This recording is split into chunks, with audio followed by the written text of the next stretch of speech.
Cette vidéo vous est présentée par la boutique lilojeu.ca, un service personnalisé par une équipe de passionnés d'ici.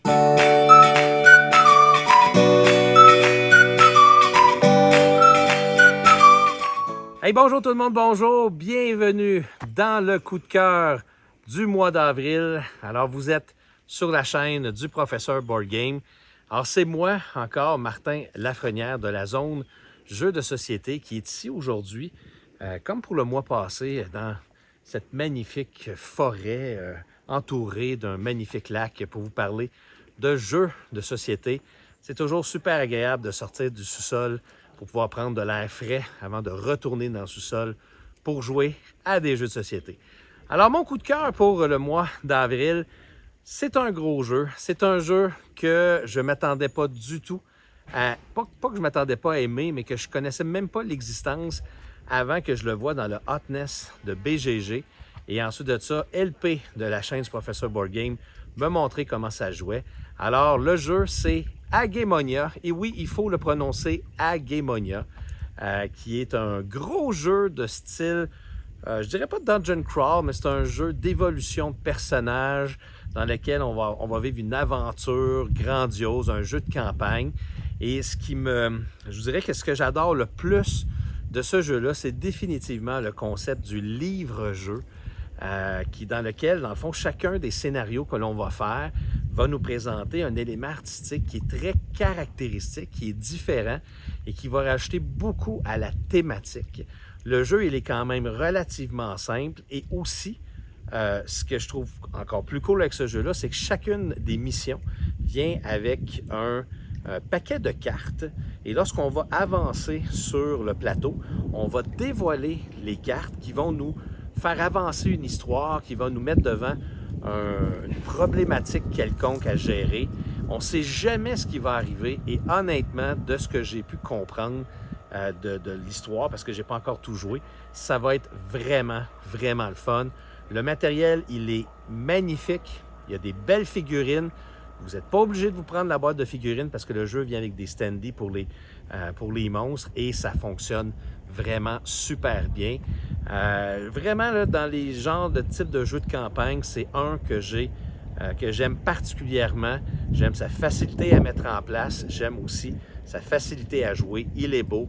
Alors voilà, mon jeu du mois, c'est Agemonia. Fait que je vous souhaite un magnifique mois de mai, là, qu'on a très bien entamé. On se voit le mois prochain. Et maintenant, je dis au prochain de me dire, c'est quoi, toi, ton jeu du mois? Salut Internet, Pierre-Louis pour Es-tu Game et mon coup de cœur ce mois-ci, il s'agit du jeu Stupor Mundi. C'est un jeu euro assez accessible quand même qui se joue avec des cartes et qui est aussi très très interactif. Donc on va beaucoup avoir une incidence sur le jeu des autres. Dans Stupor Mundi, on incarne des vassaux de Frédéric II. Et c'est un jeu dans lequel on va jouer des cartes. Donc à chaque manche, on a 5 cartes qu'on va placer sur notre plateau personnel. Et on va toujours choisir si en posant une carte, on joue l'action de la carte, ou si on la tourne et qu'on utilise une des 2 actions disponibles sur notre plateau personnel. Donc oui, carte à usage multiple, mais on a aussi une façon de faire des points qui est vraiment intéressante. On va invoquer des alliés au fil de la partie. Donc, ce sont des petites tuiles qui vont s'ajouter à notre plateau personnel. Et à la fin de chaque manche, on va générer des points si l'état du monde répond au désir d'un de nos alliés. Donc, si par exemple le château de Frédéric, qui est le château central, un château neutre, accessible à tous, mais si le château de Frédéric a plus de 5 pièces, on fait des points. Et il y a d'autres alliés qui vont vous rapporter des points si votre château a plus de pièces que le château de Frédéric. Donc, tout au long de la partie, on va gérer ce château neutre-là qui représente un peu notre empereur. Est-ce qu'on va contribuer à son succès? Est-ce qu'on va miner son influence? Et ça, c'est vraiment, vraiment le fun parce que ça vient donner juste une petite touche de politique où tu vois les différents alliés que tout le monde a récoltés puis t'es comme « Oh, toi, tu seras pas un allié de Frédéric à ce que je vois. Hein? » Où tu vas essayer de détruire son château, de miner son influence. Vous pouvez aussi tester le jeu sur Board Game Arena. Nous, on a eu vraiment beaucoup de plaisir. On a parti au moins 3 parties en ligne avec des amis. Fait que oui, c'est rare qu'un euro tombe autant dans mes cordes, mais Stupor Mundi, outre le fait que la boîte est pour l'instant un peu brune, mais il paraît-il que dans le sociofinancement, ils vont avoir une plus belle boîte, là, c'est à voir. Fait que oui, moi j'ai adoré ça, c'est mon coup de cœur pour le mois. Bonjour, je vous présente aujourd'hui mon dernier coup de cœur du mois d'avril. Il s'agit de Saigon 75, un jeu de guerre qui se passe au Vietnam dans la dernière partie de la guerre du Vietnam. Donc, ceux qui nous suivent connaissent mon amour des jeux historiques et d'affrontement. Donc, j'ai trouvé mon compte avec Saigon 75, qui est un jeu pour 2 personnes qui va jouer à l'intérieur d'une heure. Et c'est toute la beauté du jeu.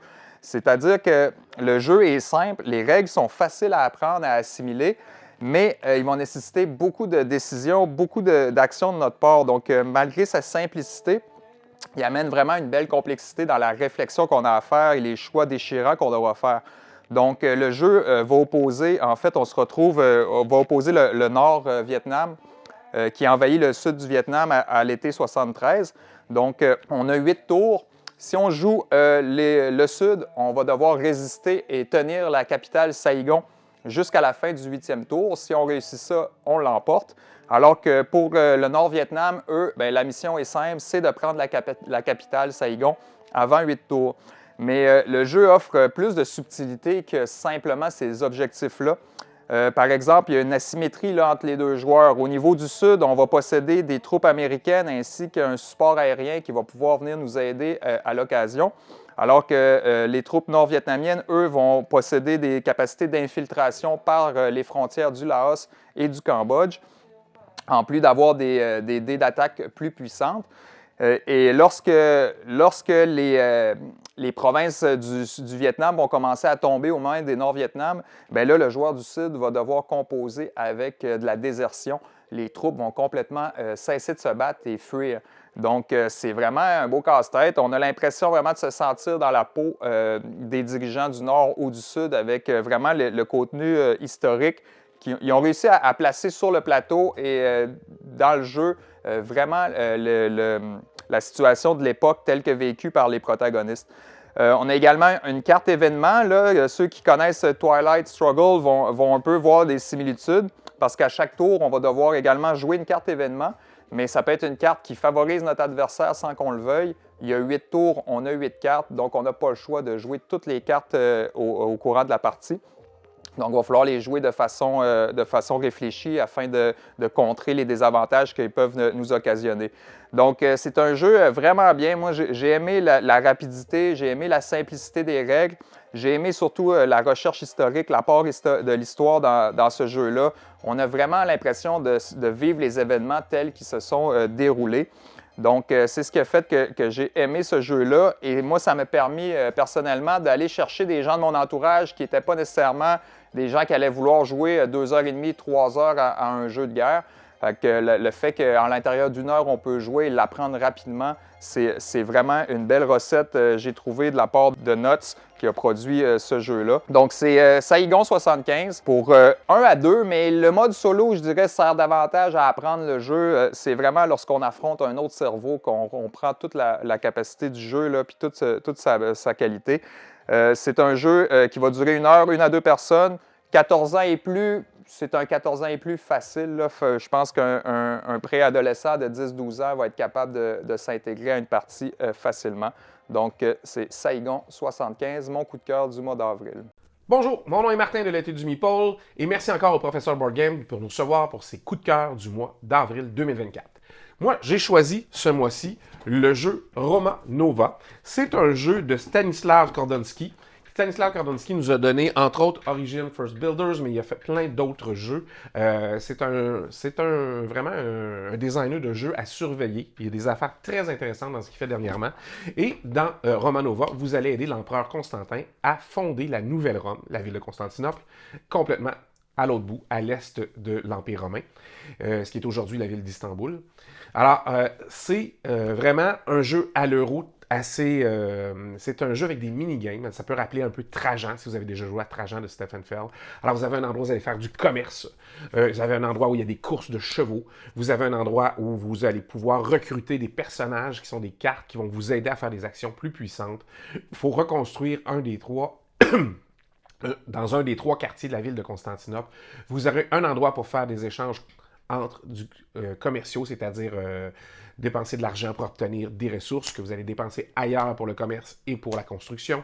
Vous avez aussi un endroit pour engager des artisans qui vont travailler sur votre domaine, qui est votre plateau privé, qui est une petite grille qui vous donne des bonus et des ressources.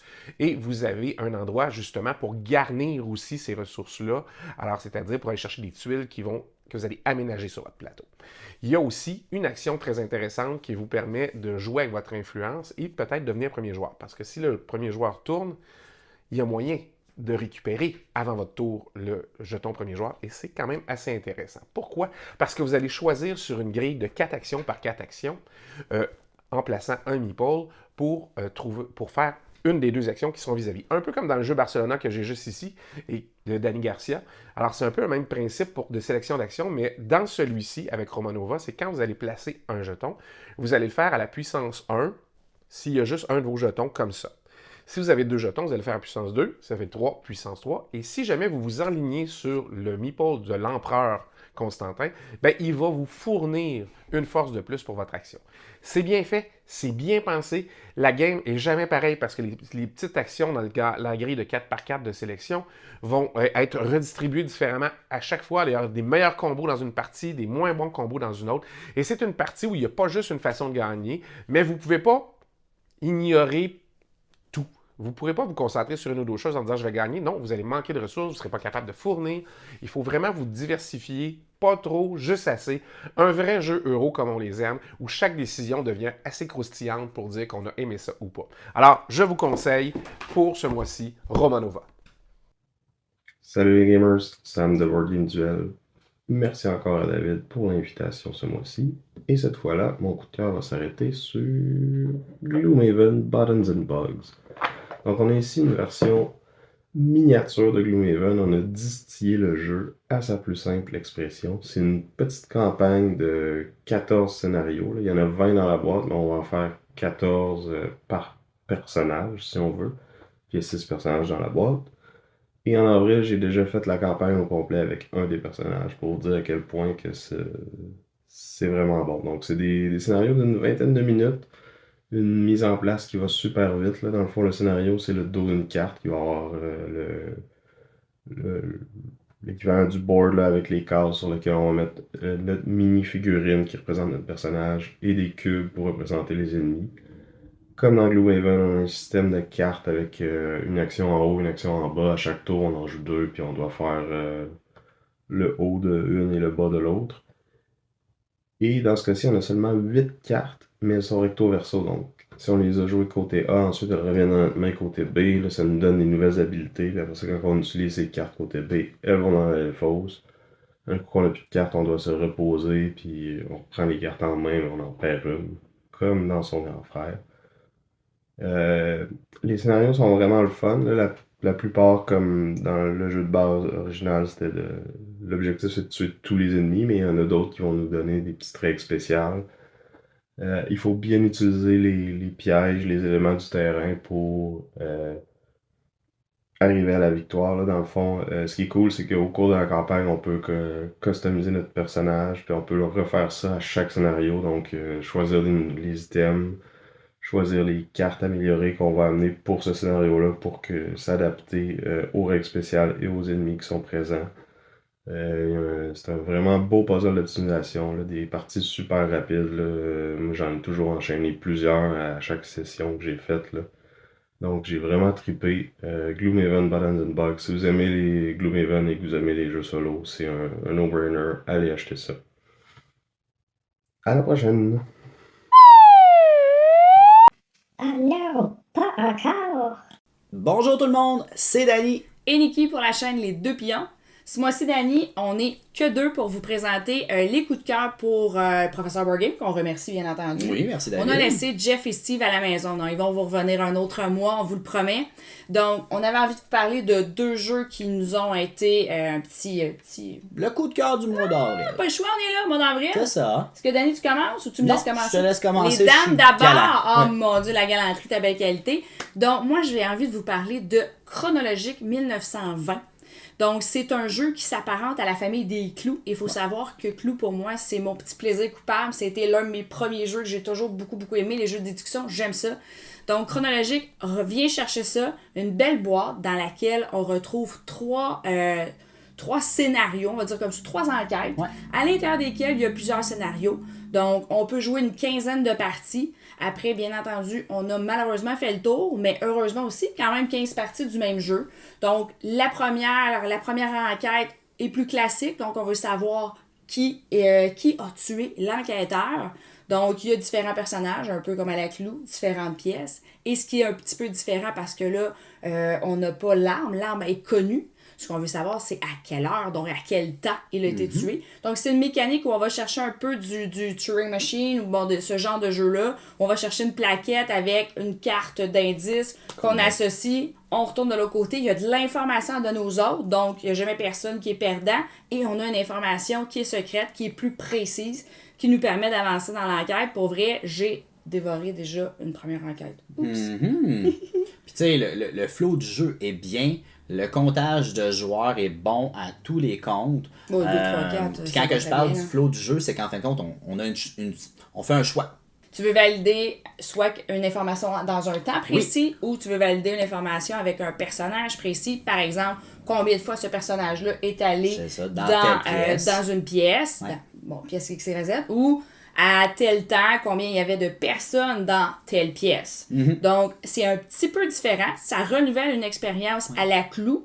Mais pour moi, c'était un super coup de cœur. Ça m'a permis de renouveler ça. J'ai même sorti mes vieilles pièces de Clou pour les placer sur le plateau. Ça puis peut aider, effectivement. Ça pimpe pour le départ, pour expliquer le jeu aux gens, parce qu'il y a quand même quelques règles qui sont différentes. On n'a pas besoin de se déplacer dans les pièces. Donc, c'est vraiment le scénario, en fait, l'enquête qui nous indique là, où les gens débutent. Puis, tous les déplacements qui se font là, entre les séquences pourraient être déterminés par l'enquête en elle-même. Je ne veux pas en dire plus pour pas vous spoiler les Pour ceux qui aiment déjà le jeu, qui ont eu la chance de l'essayer, qui se demandent s'ils l'achètent, ben, à ce que j'ai entendu, ce sera une trilogie. Donc, il va y avoir au moins 2 autres boîtes, on va dire ça comme ça. Seul le temps nous dira s'il va en avoir plus. Une boîte qui serait chez les Aztèques, je crois, si ma mémoire ne fait pas défaut.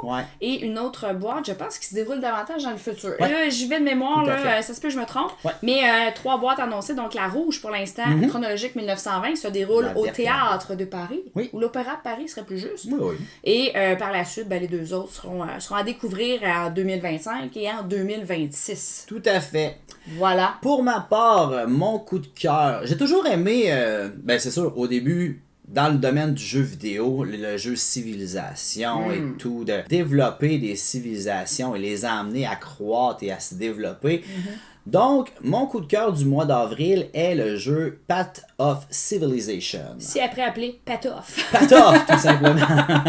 Donc, le jeu Path of Civilization est un jeu où nous avons 5 cartes et sur les cartes, il y a des iconographies de chaque côté. D'un côté, c'est des ressources, on peut dire, c'est pas vraiment des ressources que vous allez obtenir, ça va vous faire monter sur des tracks. De l'autre côté, il y a des icônes qui peuvent vous donner soit des monuments, des leaders ou du militaire à proprement en fait, pour être plus précis, c'est que toutes les cartes que tu vas placer du côté gauche vont te permettre de placer des cubes, donc des agents dans le jeu, dans différentes boîtes et selon les phases du jeu. Et en fonction du nombre d'agents que tu as dans cette boîte-là, tu pourras les activer pour obtenir ces fameuses cartes-là dont tu parles. Et lorsque vous placez vos cartes sur votre plateau, vous avez 4 endroits où en placer, mais vous avez 5 cartes. Donc, il y a une des cartes à chacun des tours que vous allez défausser de la partie. À votre tour, avec ce que vous avez obtenu, vous allez pouvoir acheter une nouvelle carte. Donc, vous allez prendre la carte, la remettre dans votre main, ce qui va vous remonter à 5. Et il y a des objectifs à chacune des fins de manche. De temps en temps, ça va être du militaire. De temps en temps, ça va être à propos de l'ingénierie. Mais évidemment, au terme de la 9e manche, en fait, arrivé à la 9e manche, il y aura 2 challenges, un de chaque. Les deux en même temps, c'est ça. Donc, c'est vraiment bien.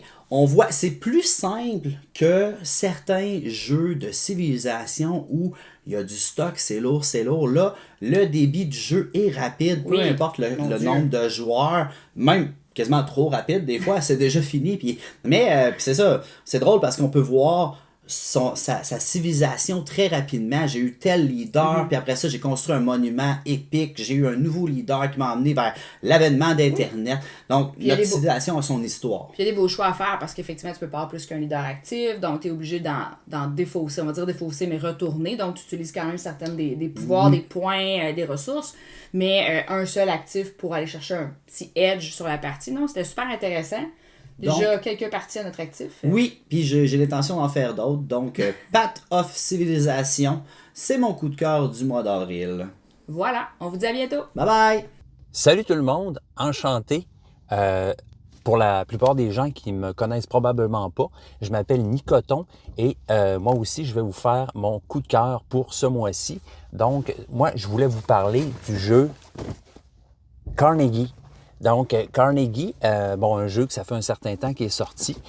J'y avais joué, donc, quelques fois, mais dernièrement, j'y ai rejoué avec ma copine. Puis, on a vraiment, moi, j'ai vraiment pogné quelque chose, en fait, là, sur ce jeu-là, que j'avais moins pogné les autres fois. Donc, gros coup de cœur. Je trouve vraiment que c'est un jeu qui est très bien fait, un bel euro, donc avec un thème intéressant, donc le monde des affaires. Là, moi, un thème je veux dire, le monde des affaires, pour moi, ça m'y intéresse pas mal, mais dans ce jeu-là, ça rend ça intéressant parce que le thème est super bien intégré au jeu, aux mécaniques. Donc, vraiment le fun. Donc, Carnegie, un personnage marquant dans l'histoire, là, qui a été fameux pour dire que, la pire des affaires, c'était de mourir riche. Donc, avant de mourir, on donne, on partage notre fortune. Dans le jeu-là, c'est vraiment super. Là, on va aller faire fleurir notre business, donc aux États-Unis, là, dans les 4 régions des États-Unis, en allant construire des bâtiments, des services, des monuments, tout ça. Et par le fait même, il va falloir aussi là, rejoindre des villes, rejoindre des régions ensemble pour faire plus de points. Vraiment intéressant la façon que ça fonctionne. J'aime beaucoup la gestion de nos employés, en fait, là, nos ouvriers sur notre plateau de joueurs, en fait, où on va devoir déplacer nos ouvriers, nos employés dans les différents départements de notre business. Business qui va grandir au fur et à mesure. Donc, super intéressant, très beau jeu. J'ai adoré ça, j'aimerais ça en parler plus, mais je me rends compte que 2 minutes, c'est vraiment pas long. Donc, Carnegie, très beau jeu, très bel euro, vraiment le fun. On joue tout le temps parce qu'on suit toujours le leader. À chaque fois qu'un joueur joue, tout le monde joue. Bref, si vous n'avez pas essayé ça, je vous le conseille. Un gros merci à Professeur Board Game de m'avoir permis de faire mon petit coup de cœur dans ce vidéo. Au revoir! Le coup de cœur de la page C'est à ton tour se déroule dans un parc harmonieux avec des gens pleins d'harmonie et en compagnie de Josiane, notre invitée de ce mois-ci, la première et peut-être la dernière fois aussi également. Alors, quel est notre coup de cœur de ce mois-ci, ma chère Josiane? Harmonie! Oui. Mais pourquoi que tu as adoré Harmonie? On est face à un jeu qui s'explique très facilement. Alors, il est à la portée de tous au niveau de la compréhension des règles, mais attention, ça ne veut pas dire que c'est un jeu qui ne vous posera pas de défi. Au contraire, c'est un jeu qui va nous amener à réfléchir pour créer de la cohésion dans notre plateau de jeu. Ensuite, on voit au premier coup d'œil que c'est un jeu qui est coloré, c'est un jeu qui est vibrant, les cartes sont magnifiques, les illustrations sont colorées, dynamiques, le matériel de jeu est de très belle qualité. Wow! Honnêtement, j'ai plus besoin de faire aucune vidéo. Tu vas prendre ma place. Alors, voilà. Avec plaisir. Salut! Va un petit peu plus loin.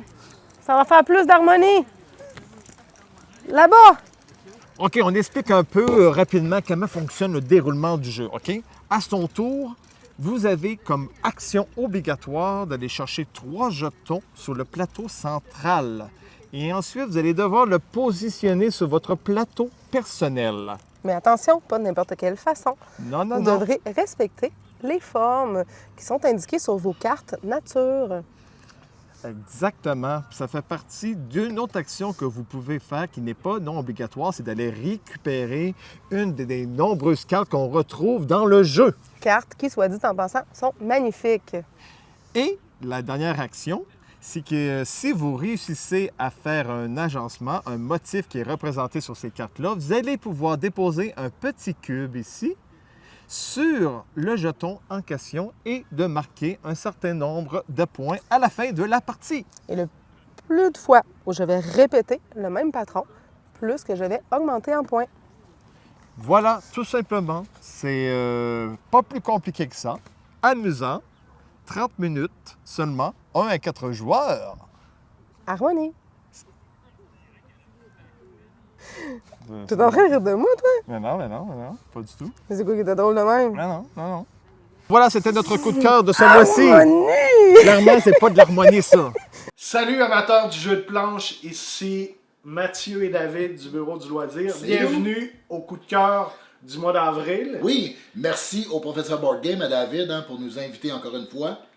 Alors, chers amis, au mois de mars, je n'avais pas de coup de cœur. Quelle tristesse. Mon âme était dans la brume, mais maintenant, la médication est embarquée, comme on dit, et je vous partage avec un très grand enthousiasme ma découverte du mois d'avril, peut-être même mon jeu de l'année jusqu'à maintenant. Je me fais le porte-parole de tout le monde pour te souhaiter bienvenue parmi nous, à nouveau, David. Yes. Le jeu, c'est Lacrimosa. Je vous montre une photo ici parce que je n'ai pas la boîte.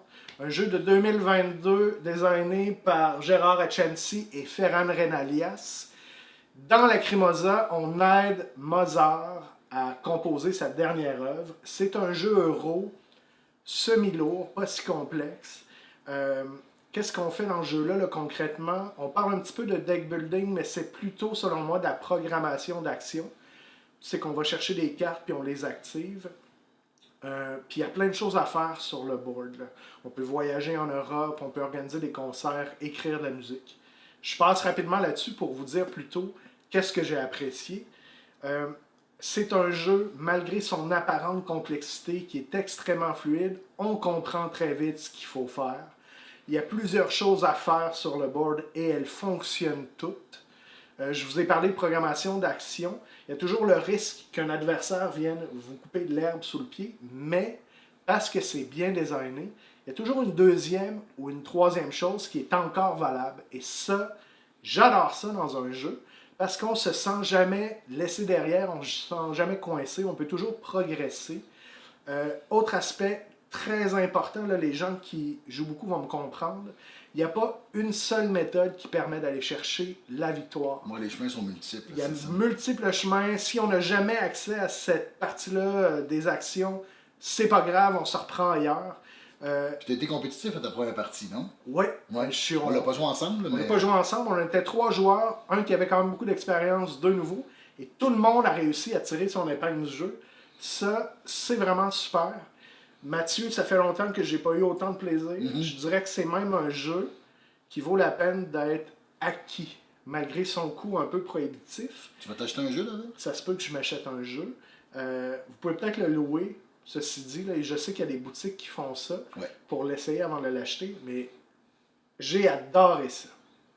Moi, je vous parle d'un jeu avec un nom qu'il a fallu rechercher sur Internet pour savoir comment le prononcer. C'est Celtaire. Ça veut dire celtique au pluriel en latin. Hein? C'est un jeu désigné par un Portugais, Orlando Sá, et l'illustration est d'un Polonais. Donc, le grand rêve européen, la grande union de Charles Quint, se passe enfin dans Qualité. C'est formidable. C'est un jeu c'est un jeu de placement d'ouvriers, dans lequel puis c'est à la fois placement d'ouvriers et jeu de rondelles. Donc, on va déplacer un marqueur d'action sur le board, on va arriver à un endroit et on va faire cette action-là. Plus on veut le déplacer loin pour choisir notre action, plus ça va nous coûter de l'amener loin. Mais bref, on fait l'action sur laquelle le marqueur d'action termine.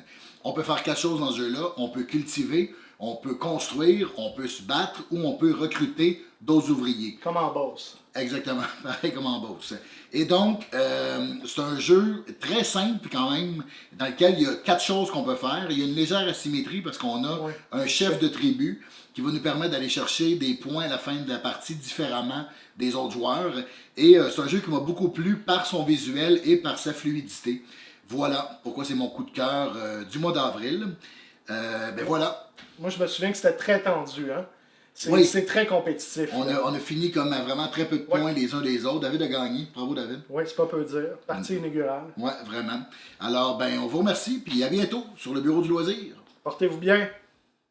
Salut les gamers, Pierre-Marc de la chaîne Professeur Board Game pour vous présenter mon coup de cœur du mois d'avril 2024. Il s'agit du nouveau jeu de la compagnie d'édition Devir, Salton Sea, de David Bernal, pour 1 à 4 joueurs, 2 heures, d'une complexité d'environ 3.8. Il s'agit d'un jeu économique où on va tenter de gérer une compagnie qui fait de l'extraction géothermique, donc qui produit de l'énergie géothermique, mais en plus, qui produit du lithium à travers c'est une technique qui est un petit peu spécifique à la région californienne parce qu'ils ont un endroit où ils peuvent extraire la chaleur de la terre et en même temps extraire le lithium de ce processus-là. Ça en fait donc un potentiel économique assez intéressant pour les énergies plus renouvelables parce qu'évidemment, on a besoin de lithium pour les batteries.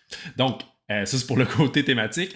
Au niveau mécanique, il s'agit d'un jeu donc strictement économique où on va devoir gérer notre compagnie à travers 4 types d'actions différentes, aller pogner des contrats, aller chercher des cartes développement, monter sur des tracks potentiellement pour d'investisseurs et runner notre compagnie. Donc, pour runner notre compagnie, il va falloir aller creuser dans le sol, extraire la chaleur, la saumure, là, entre autres, puis la transformer. Puis après ça, avec ça, on va pouvoir utiliser ces ressources-là ensuite pour pouvoir les vendre à des potentielles compagnies pour pouvoir faire rouler notre machine ou réaliser des contrats. Donc, c'est un jeu très, très serré. Pour ceux qui aiment les salades de points où tout le monde fait des points, puis alléluia, c'est vraiment pas votre style de jeu. C'est vraiment plus un jeu serré, économique, où chaque décision compte. A priori, on peut sentir qu'il n'y a pas beaucoup d'interaction, cela dit, mais il y a différents marchés de cartes et qui va aller chercher les premières cartes, c'est là qu'on retrouve toute l'interaction dans le jeu. Fait que dans nos premières parties, on pense qu'il n'y en a pas beaucoup, puis au fur et à mesure qu'on y joue, on comprend à quel point il y en a beaucoup, en fait, dans qui va aller chercher ces premières cartes-là, parce que les marchés ne se renouvellent pas au fur et à mesure qu'on prend des cartes, mais seulement à la fin des manches. Puis c'est un jeu qui va avoir des manches jusqu'à temps qu'on arrive à un des 2 seuils de fin de partie. Puis on va avoir des manches où on a l'impression qu'il faut juste repartir la machine à zéro. Puis donc, ça a un rythme qui est quand même assez lent. Il faut savoir en approchant le jeu, je pense que c'est pas un jeu pour tout le monde, mais je pense que ceux qui aiment les jeux économiques serrés vont vraiment apprécier Salton Sea. C'est un petit peu une bête unique dans le domaine ludique qui vient de sortir en 2024, puis j'ai beaucoup aimé mes parties de Salton Sea. Ça aide aussi que c'est une toute petite boîte. OK? Ça coûte environ 45-50$. Donc, vraiment pas cher. Il y a beaucoup de stock, beaucoup de réflexion pour un petit package avec des règles qui s'absorbent quand même très bien. Mais la profondeur de comment tu peux faire rouler ta machine, puis une des twists particulières du jeu, c'est que l'argent, c'est à la fois nos actions. Donc, à tous les fois qu'on va chercher de l'argent, on va chercher des cartes qui sont aussi potentiellement de l'action, aussi potentiellement de l'argent. Puis là, après ça, il faut gérer qu'est-ce qu'on fait avec cette carte-là. Est-ce qu'on la dépense? Est-ce qu'on a besoin de la liquidité? Ou est-ce qu'on l'utilise pour une action? Puis là, pendant cette manche-ci, on n'aura pas cet argent-là, on n'aura pas cette liquidité-là, mais éventuellement, on va la récupérer à la fin de la manche. Puis là, après la manche suivante, on a encore le même choix. Est-ce qu'on la réutilise pour son action parce que c'est une bonne action?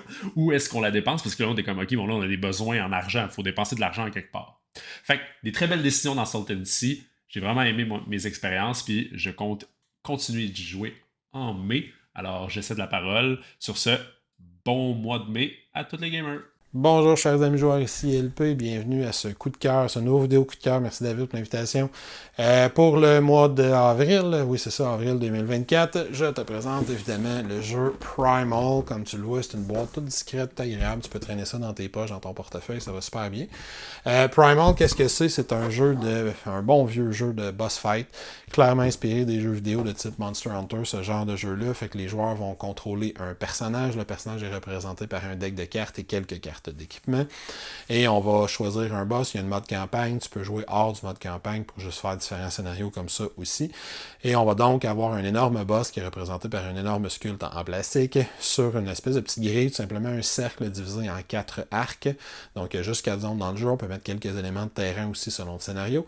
Et ce qu'on va faire, c'est qu'on va tourner autour du boss en jouant nos cartes puis en tentant de le taper dessus pour l'éliminer en 10 tours de jeu ou moins. La mécanique de jeu est super le fun à jouer parce que c'est une mécanique un petit peu à la Marvel Champion où tu vas utiliser tes cartes comme ressources pour payer les autres cartes que tu veux jouer. Mais en plus, tu vas racheter des effets de combo parce que l'ordre dans lesquels tes cartes tu vas le jouer, c'est super important. Il y a des cartes qui vont dire si tu joues une carte bleue après avoir joué une carte rouge juste avant de jouer une carte jaune, tu vas réussir à déclencher des effets supplémentaires. Fait que tu as une espèce d'effet de combo qui est super important que tu vas faire. Les joueurs vont développer des synergies super intéressantes entre eux autres parce qu'on a beaucoup de contrôle sur ce que le monstre va faire, étant donné que le monstre va se tourner vers soi à la fin de notre tour de jeu. Si je veux que toi tu ailles l'attaquer dans le dos, mais je vais me déplacer là, je vais l'attaquer avec une grosse attaque, il va se tourner vers moi, tu vas être placé déjà de dos pour pouvoir l'attaquer quand ça va être à toi de jouer. Des trucs comme ça. Puis en plus, une affaire que j'aime beaucoup dans ce jeu-là, c'est que le monstre, il n'y a pas de tour de jeu, il fait juste réagir. Fait qu'il y a des decks de cartes avec des icônes dessus, puis il va y avoir une carte, ça va dire que si tu joues une carte rouge, tu résumes ta carte rouge, puis ensuite tu révèles la carte du monstre, puis tu vois qu'est-ce qu'il fait. Puis là, si tu as gagné un jeton Threaten, ben tu vois, il y a une carte qui a ce symbole-là, fait que tu vas la revirer tout de suite après avoir gagné ton jeton pour voir qu'est-ce que le monstre fait, puis si tu commences ton tour dans telle zone, le monstre va t'attaquer, des trucs comme ça. Fait que ça garde le jeu, j'ai trouvé très très fluide. Le monstre se contrôle super bien. Il n'est pas complexe à gérer. C'est un gros jeu très intéressant. Il y a un petit peu de deck building parce que tu vas gagner des cartes en montant de niveau. Il va falloir que tu décides quelle carte t'enlèves. Le crafting à date est intéressant parce que tu vas aller chercher plein d'objets différents. Puis ça va dépendre de quel monstre tu tues qui vont te donner accès à différents items. Puis si tu as l'item qui aura l'épée qui a rapport avec le feu, pas du tout le même effet que l'épée qui a rapport avec l'électricité ou avec l'eau. Fait que tu as beaucoup de possibilités. J'ai hâte de l'explorer davantage. On vient juste de partir notre campagne à 3. Ça me semble extrêmement intéressant et prometteur. Fait que c'est mon coup de cœur du mois d'avril. Ciao. Bonjour à tous, c'est Marion de la chaîne Je vous explique les règles. Merci David de l'invitation, ça me permet de vous partager mon coup de cœur du moment qui est Far Away. On l'a beaucoup attendu au Québec parce qu'il a mis quelques petits temps de plus que l'Europe pour arriver enfin entre les mains et sur nos tables de jeu. Les plus pressés d'entre nous ont évidemment fait quelques parties sur Board Game Arena en avance afin de s'imprégner un peu de l'émotion du jeu. C'est un plaisir vraiment de enfin l'avoir entre les mains et de pouvoir y jouer en physique. Et effectivement, c'est vraiment une superbe découverte. Dans Far Away, vous allez construire un enchaînement de 8 cartes qui vont vous permettre de scorer des points en fin de partie. Vous allez donc à chaque manche sélectionner une carte l'une après l'autre.